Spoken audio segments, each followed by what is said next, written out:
cœur ouvert. Ce dimanche 5 février, dans les colonnes du JDD, Serge Lama, qui fêtera son 80e anniversaire le 11 février, s'est longuement confié. Notamment au sujet de sa victoire d'honneur, qui lui sera décernée la veille par les Victoires de la musique. C'est une surprise et je souhaite que ça le reste jusqu'au dernier moment, a expliqué l'artiste au sujet de la cérémonie qui approche à grands pas. Le chanteur et parolier, dont le 24e et ultime album Aimé est sorti en octobre, s'est aussi livré sans phare au sujet de son état de santé. Tandis que nos confrères lui demandaient s'il avait l'intention de chanter à la scène musicale le 10 février, il a répondu par la négative.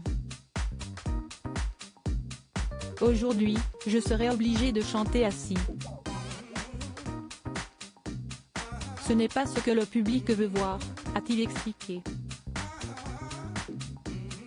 Après quoi, il a confié être très abîmé physiquement.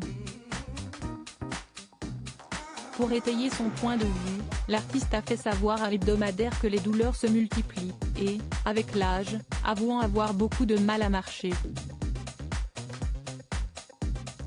Serge Lama, ce jour où il a perdu son premier amour au cours de sa vie, Serge Lama est passé par des moments particulièrement difficiles. Le 27 janvier dernier, France 3 avait diffusé un documentaire inédit à son sujet, réalisé par Mireille Dumas, Serge Lama, La vie à la folie. Dedans, le chanteur avait notamment évoqué la mort brutale de sa fiancée Liliane Benelli, survenue lors d'un terrible accident de la route dont il avait été le seul survivant. Présent dans la voiture, Jean-Claude Grenassia, le frère d'Enrico Macias, avait lui aussi perdu la vie. Ce tragique événement s'était produit le 12 août 1965, près d'Aix-en-Provence, lorsque Serge Lama n'avait que 22 ans. Un drame qui l'a marqué, d'autant plus que les médecins avaient d'abord préféré le préserver, en lui taisant le décès de son premier amour. Ils m'ont caché la mort de Liliane, s'était-il remémoré dans le documentaire diffusé sur France 3. Et quand ils me l'ont dit, 1 mois et demi après, à Paris, j'ai poussé un cri de bête.